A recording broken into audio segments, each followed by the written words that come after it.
Excellent. We are live, and good afternoon, everybody, and welcome to Breaking Through the Noise. My name is Doug Goodwin. I am the Vice President of Strategic Partnerships at Ulimi, and Breaking Through the Noise is our weekly webinar program. We're here every Thursday at 2 o'clock, and I say every except for next week. We're going to take the week off next week in honor of the holiday. But Breaking Through the Noise is all about bringing guests to share information about their business, how they're dealing with the world as it seems to be in complete and total flux. It's about building our networks and learning. And so please feel free to put your questions in the chat, and we will address those as we go forward. But also feel free to share your LinkedIn profile so other people can connect with you. I think that's the best thing. Let's build our networks and let's keep business growing. So today we have a wonderful guest, Kendra McKeever. She is the president of Cloud Next Level, a registered Salesforce consulting firm. And today we will be discussing the change in how work is being done today and in some organizations using Salesforce and how they are adjusting to the evolving world of work. So Kendra, welcome to the show. Thank you, Doug. Thank you for having me. I'm so honored. Oh, no, it's our pleasure, I assure you. So you and your husband started Cloud Next. Can you kind of tell us a little bit about, how'd you get here? Yeah, absolutely. And like most things in life, it was kind of a winding road. We've both spent a majority of our careers in enterprise technology. My whole career has been in technology. I transitioned into the business side and the sales side early on with IBM and Microsoft and others working with Apple technologies. And I was exposed to Salesforce as a salesperson, a business user, and I just grew an appreciation for the platform and how it was able to kind of help me do my job better. And so I was intrigued, and I picked up a book by the CEO, Mark Benioff, called Behind the Cloud. If you haven't read it, it is a great read. And I was just struck with inspiration by it. Just his vision and his mission and the impact he wants to have in the world. I thought, wow, I want to do more with Salesforce, but I don't know what that is. So I started to immerse myself in the Cincinnati user community, and I went to what's called Salesforce Saturday meetings, for instance, and that's where people in the Salesforce ecosystem, and they could be administrators or business users of the software, where they get together on Saturday mornings and drink coffee and talk about Salesforce. So there is a lot of passion in the Salesforce community. And it just became apparent right out of the gate that there are not nearly enough people to service all of the existing Salesforce customers, let alone all the new ones they are continuing to add every day. And so out of that, the inspiration to found Cloud Next Level was born. And so my husband, Jay, and I have been now working on this venture. We've been live for about 2 years and have been growing rapidly, which has been an exciting journey. That's interesting. So just from a pure entrepreneurial kind of point, you guys have been on a journey. What have been, the obstacles that you've had to overcome, and what have been the successes or the excitement, the celebrations? That's the word I was looking for. Sure. Well, I'll tell you one of the things that I was most pleasantly surprised about, because there is such a dearth of certified, talented Salesforce experts. I thought, how are we going to get a team to service clients? But we were very fortunate early on to build up a bench of team members who wanted to work with us. They all had multiple certifications, great experience, and so forth. So that was a true blessing that we were thankful for out of the gate. The challenge is anytime you start from ground zero on something, it's, you have to have a lot of hope and faith that you're going to be able to get some traction going. And so, like many businesses, we started with our own network, or, the friends and family phone calls, hey, does your business use Salesforce? Do you know anybody that needs help with Salesforce? And so it was a very much a grassroots effort to get things rolling.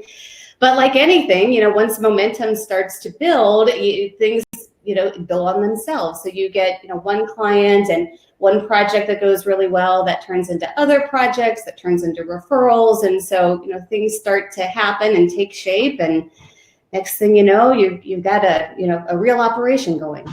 Well, that's excellent. Now, how big is your operation at this point? So you're 2 years into it, and you obviously I'm assuming you and your husband and a few consultants. How much what have you grown to today?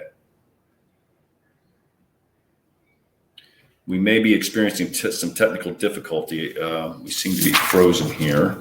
So let me check on that real quick. Okay, you back? We're having some buffering issues. I noticed while you were talking, but your vocals have been fine. So my question was, what size is your organization today? Where are you at today in your evolution? Yeah, so we have about a dozen consultants who work with us on a regular basis, some full-time, some part-time, and then about 20 others that kind of come in as needed on projects. Excellent. So you have a lot of people who are kind of almost gig type, where they're experts in Salesforce, and they can. Okay, that's awesome.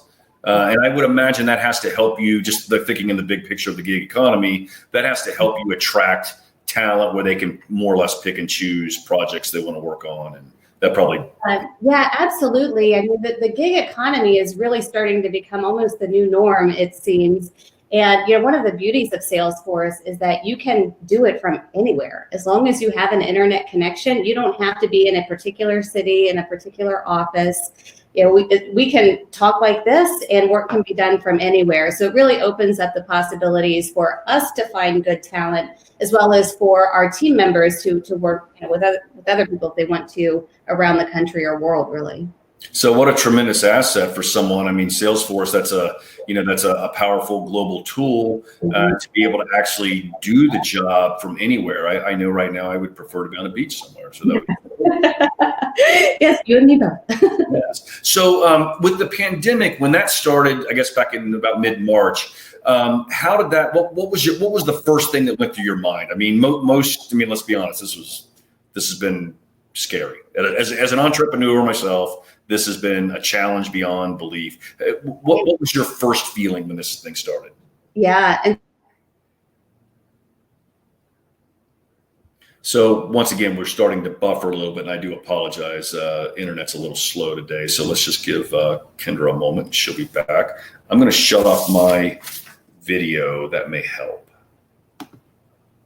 Tell me when you're back. All right. Yeah, so I was just about to say that the extra special surprise of the timing of all that was I had just resigned from my day job to work on Next Level full time when everything happened. So that was exciting. But a couple of aspects of that. So we already had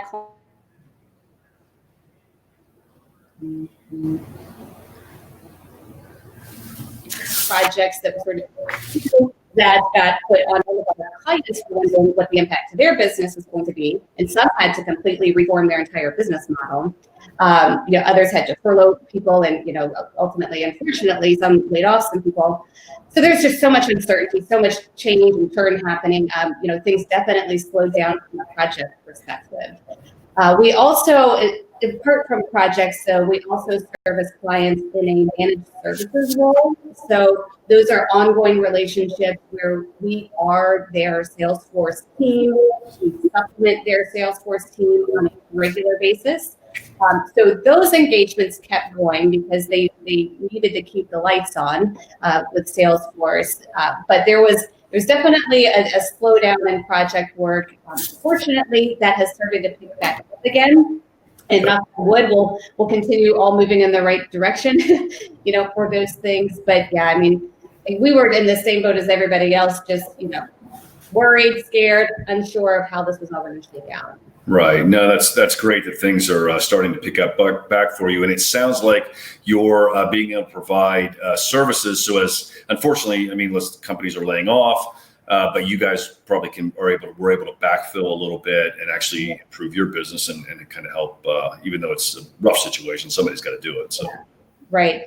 Yeah, right. So that managed services offering is actually taking off more now because organizations have skinnied down their own staff, and they're trying to keep their overhead down until everything is sort of in the clear again. And so we're able to step in and just be that as needed team that they can tap into. Well, let's jump in and talk about the services you provide for clients. So we were talking a little bit about the managed services. mean, what else do you guys? Managed services is wonderful, like you said. As teams as companies are really having to pull back and focus on their core, you're able to come in and provide them services that they desperately need, but they're not detracting from their core. What else do you guys work with clients on?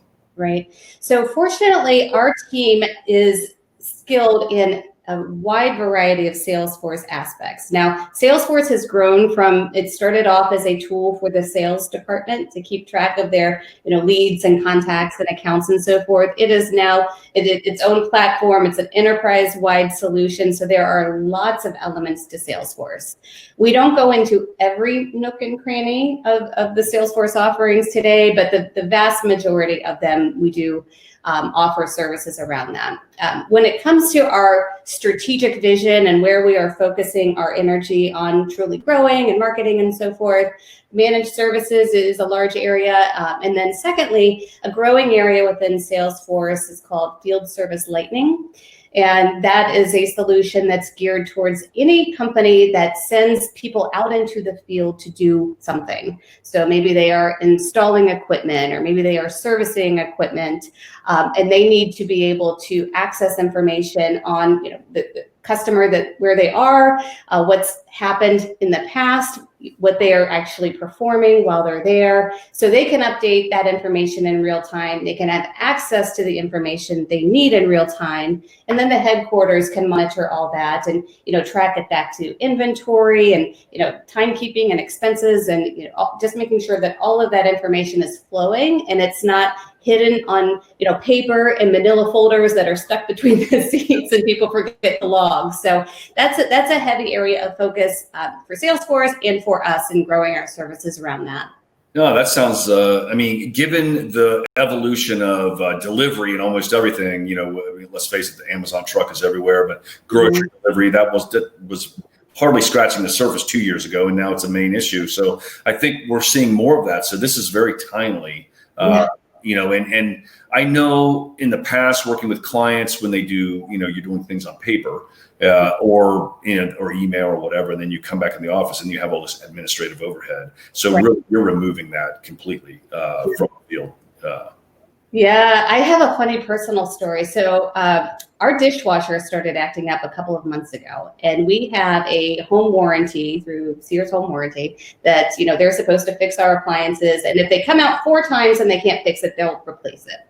So we had somebody come out and he diagnosed it and did what he could do. And he's like, I got to send somebody else out later.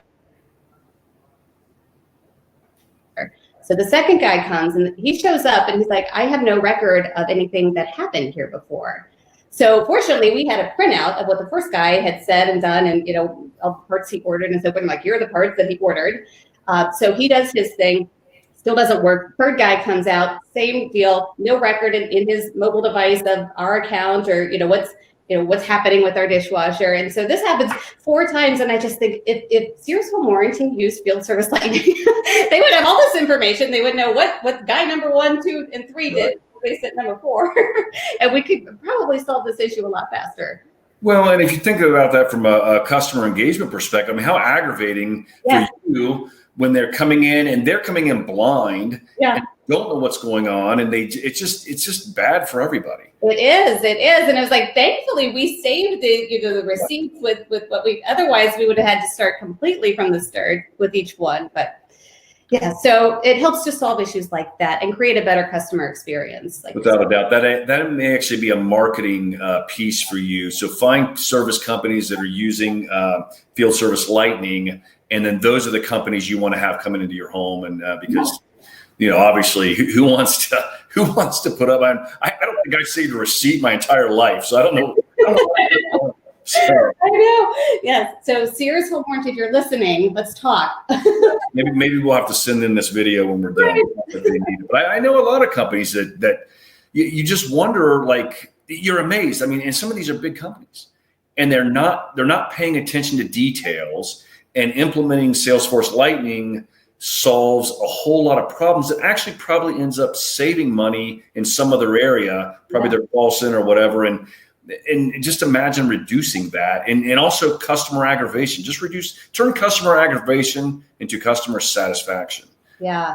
It just, And we found that another driver for this investment is we good to help with the cash cycle, because without it, so if you have somebody who's out on the road, they've traveled to a customer site and you're waiting for them to get back and log all of their expenses and remember everything that they need to log in their expenses, and then you can start invoicing, it just prolongs that entire cycle. So if you're getting all of this information real time from the techs, by the time that he says operation is complete, then you can start into the invoicing and just really reduce that collection time to get paid.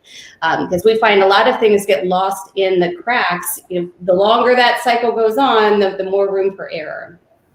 Yeah, exactly. So that sounds excellent. Now, have you guys actually started marketing that service yet? So we haven't officially put together marketing materials. We've started to build some webinar content around it, so keep an eye out for that, as well as building some case studies around work that we've done. So we are in the process of packaging all of that up and releasing it to the public.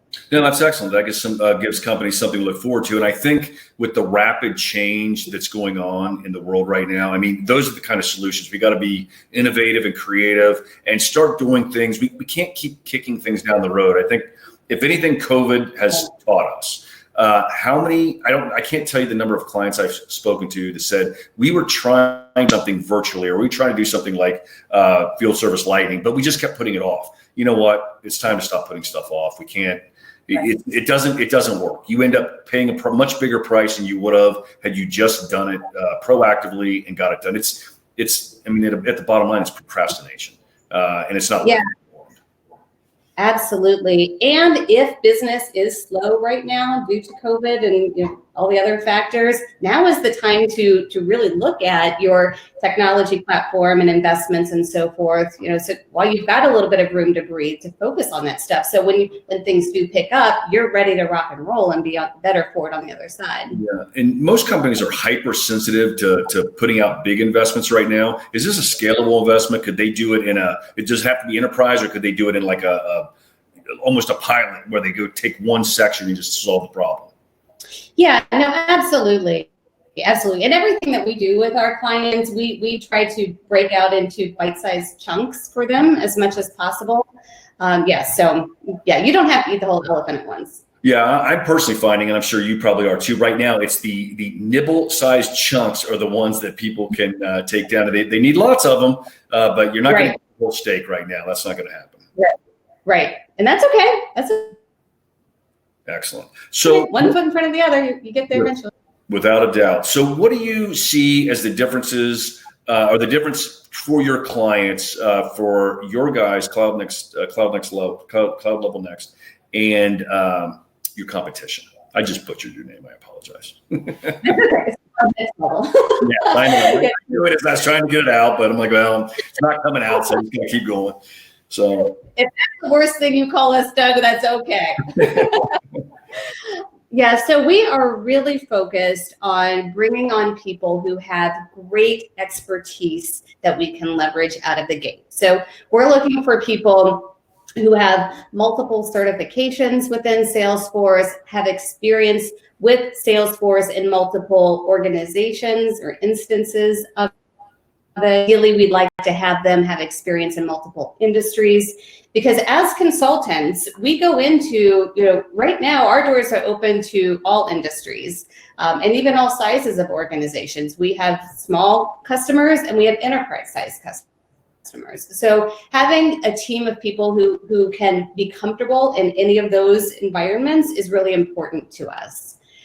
Secondly, I would say from a cultural perspective, so it's kind of a family business. I mean, my husband and I, are running it, and we treat everybody and feel like everybody on our team is family. And when we are engaging with clients, especially our managed services clients, where it's an ongoing relationship, I mean, we start to refer to each other in the we sense, as if we are actually employees of their company, and they feel the same way, because we become that tight-knit team. There's there really isn't that division between us. So we're looking for people who have that type of mindset that, we're all in this together. We need to, all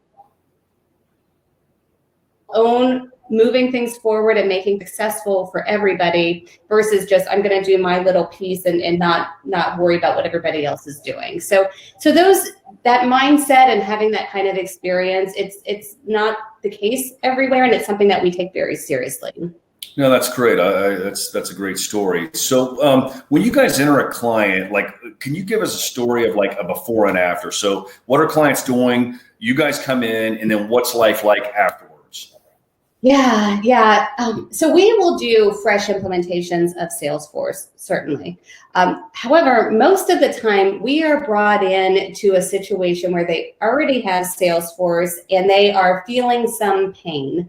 So perhaps their admin left the company. We've had this happen where they're like, oh my gosh, we're going to have nobody who knows Salesforce. We need you to come in and keep things going.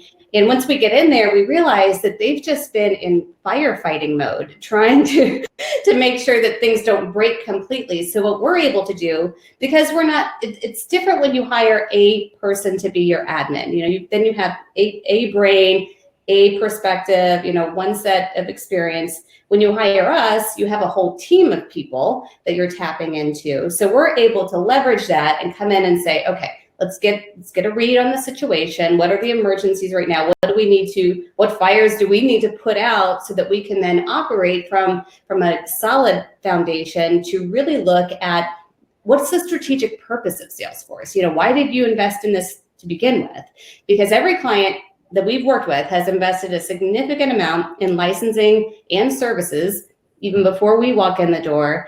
And, if they are struggling and they're like, we're not even using it the way that we thought we were going to, half the organization won't even log in, we're able to come in and get them to that place where we can really turn it into a positive, experience for everybody, and they can start to get that return that they were expecting from the beginning. Gotcha. That's wonderful. Wonderful. So what's the typical size of companies that you work with? Yeah. Well, as I referenced earlier, we really have not said we're only going to work in the SMB space or we're only going to work in the enterprise space. It's really just been dependent on who needs our services that we're engaged with. And so we work with all sizes. Gotcha. And then and compared to your competition, what makes you guys better? I mean, I guess I kind of answered that earlier, but so you really go out of your way to hire people who fit in not just technically but culturally as well. That's right, and that have that experience. There is a path to getting a certification from Salesforce, and that's a great credential to have, and it's absolutely important to get those certifications. It's a whole other thing to have actual real world experience. Right. So we highly value that experience. So if there was somebody who was out there and maybe they're ready to switch careers or maybe whatever, who are young, how would you recommend that they get started? If they said, hey, Salesforce sounds pretty cool, I've checked it out. What should they do to get started in the industry? Yeah, so Salesforce has done an amazing job of providing a self-service platform where people can start to learn about it and even the different career paths within Salesforce. So if you just go to trailhead.com, that's Salesforce's educational platform, and it is free to anybody to use. And so you can look there and you can even see the average salary for each of the roles. So you can decide, do I want to go down the administrator path or the business analyst path or the developer path? And once you decide that, you can start to take classes that they've outlined to start to learn the system and really work your way up to that knowledge level where you can take a certification exam. There are also some great teachers online. I used a gentleman named Mike Wheeler. He has courses on Udemy, however you say it, for, I don't know, $10, $20, and he walks you through how to learn what you need to learn, how to study for it, how to prepare for it, and so forth. So there are so many affordable options that really anybody, as long as you're willing to devote the time and the mental energy to it, really anybody can learn that and become certified. Yeah, that's an interesting nugget. I mean, I think with the turmoil going on in the world and with certain careers are kind of disappearing, that's probably an option for people that they should be exploring. Yeah, absolutely. Absolutely. My husband and I are both on the board of advisors for the Xavier University School of Analytics, and we've been in discussion with them about bringing a Salesforce course to Xavier to help students understand that there is an entire career path around this. So yeah, the options are really limitless. Well, that's outstanding. So we're about to wrap up, but is there anything else you want to talk about or anything you want to share with us? I think we've covered everything that I was hoping to talk about. This has been such a pleasure. I can't believe we're already at the end of time. Yeah, we are. This was a good discussion. I really appreciate it. For some reason, when you and I talk, the time just seems to fly by, and it's like, okay, we're done. So, that's a good sign. I like that. So, continue on. Hope everything keeps working out for you guys. And just to remind the audience, next week, the 2nd of July, we are going to not have a show in honor of the holiday, but we'll be back the following week with Harper Smith from the Kentucky Workforce Center as we launch Heidi Hires, which Udemy has helped the state of Kentucky build and help people actually locate jobs. So it's much needed, much like Salesforce. So we really appreciate it, Kendra. Thank you. Thank you so much. Have a great one. You too. Bye-bye.